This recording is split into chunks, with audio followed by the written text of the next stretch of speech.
So Ed Davis has signed a one-year deal with the Brooklyn Nets for $4.4 million, which is insanely cheap for his services, and this signing has me seriously bummed out.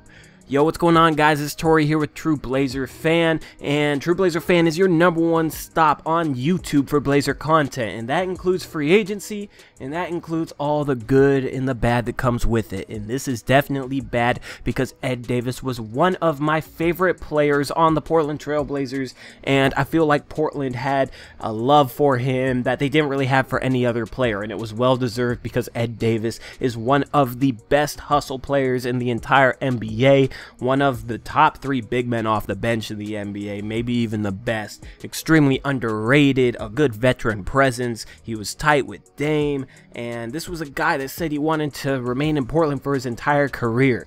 So this signing this early in free agency has me scratching my head because it wasn't like he got an offer that he couldn't refuse for $10 million a year.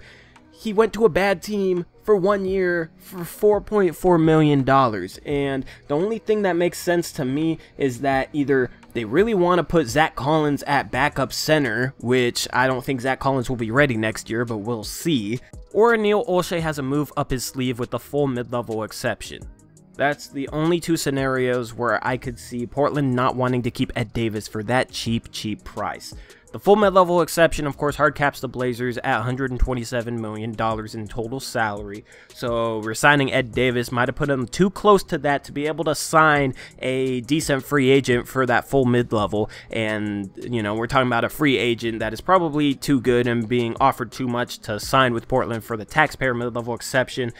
For reference, the full mid-level exception is $8.6 million, the taxpayer mid-level exception is $5.3 million, so that's a pretty sizable difference. So if Portland has had a dialogue with Tyreke Evans over the past hour or something, and Tyreke Evans is interested in signing with Portland, Tyreke Evans is going to make the full mid-level exception, $8.6 million, because he had a terrific season last season. I actually outlined him as one of the targets in my free agent preview and target video for the Portland Trail Blazers. I think he would be a great fit and a great player to add. And maybe Ed Davis's salary, even though it's $4.4 million, would get Portland too close to the hard cap to be able to sign Tyreke Evans. So that's why they might have let Ed Davis go. I don't know. That's my most optimistic viewpoint on this, but Tyreke Evans is pretty much the only target that I could see Portland signing with their full mid-level exception. That'd be worth letting Ed Davis go and not using the traded player exception, which has some value across the league as teams are trying to shed salary and duck the luxury tax. I really hope this doesn't mean Caleb Swanigan is going to be a part of the rotation next season, because Caleb Swanigan cannot reproduce what Ed Davis brings to the table. Going from Ed Davis to Caleb Swanigan is a downgrade, man, and if you're really trying to contend and you're really trying to do better in the postseason, having Caleb Swanigan playing minutes is not going to get the job done. So I don't know if Brooklyn made this offer and Portland wanted to keep Ed Davis, but Ed Davis just took the first offer he got, or Ed Davis wanted to move on, or maybe Brooklyn offered a starting position for Ed Davis because they don't really have power forwards. They do have Jarrett Allen as their starting center, who's a young guy with potential, so I couldn't see Davis starting ahead of him. So maybe Davis and him in the front court, but that still doesn't make sense because neither can really shoot. So I just don't understand the logic on both sides in this deal, man. So we'll wait and see what happens in free agency to maybe make this make more sense.